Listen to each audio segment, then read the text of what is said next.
বিরোধিতায় সরব হয়ে দেশের সর্বোচ্চ আইনসভার গুরুত্বপূর্ণ সময় নষ্ট না করার জন্য সাংসদদের বার্তা দিলেন বিদায়ী রাষ্ট্রপতি প্রতিভা পাটিল। রাষ্ট্রপতি হিসেবে বুধবার তাঁর মেয়াদ শেষ হচ্ছে। তার আগে সোমবার রাষ্ট্রপতি হিসেবে শেষবারের জন্য সংসদে যান প্রতিভা পাটিল। তাকে বিদায়ী সংবর্ধনা জানানো হয়।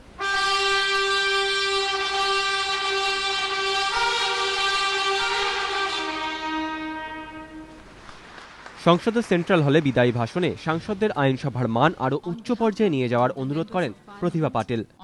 संसद को एक सशक्त संस्था बनना होगा जिसके सदस्य मूल्यों और राष्ट्र की सर्वसमावेशक प्रगति की भावना से प्रेरित हो। मुझे विश्वास है कि हमारे सांसद इस पर खरा उतरेंगे। 2G কাণ্ড থেকে শুরু করে লোকপাল বিল, প্রতিভা পাটিলের আমলে বিভিন্ন ইস্যুতে সংসদে ঝড় উঠেছে। দীর্ঘদিনের জন্য মুলতবি করে দিতে হয়েছে সংসদের দুই কক্ষই। কার্যত কোনো কাজ হয়নি।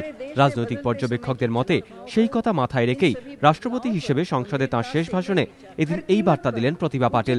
বিরোধিতায় লক্ষণ রেখা টেনে সংসদের অযথা সময় নষ্ট না করার বার্তা দিলেন বিদায়ী রাষ্ট্রপতি। এবিপি আনন্দ।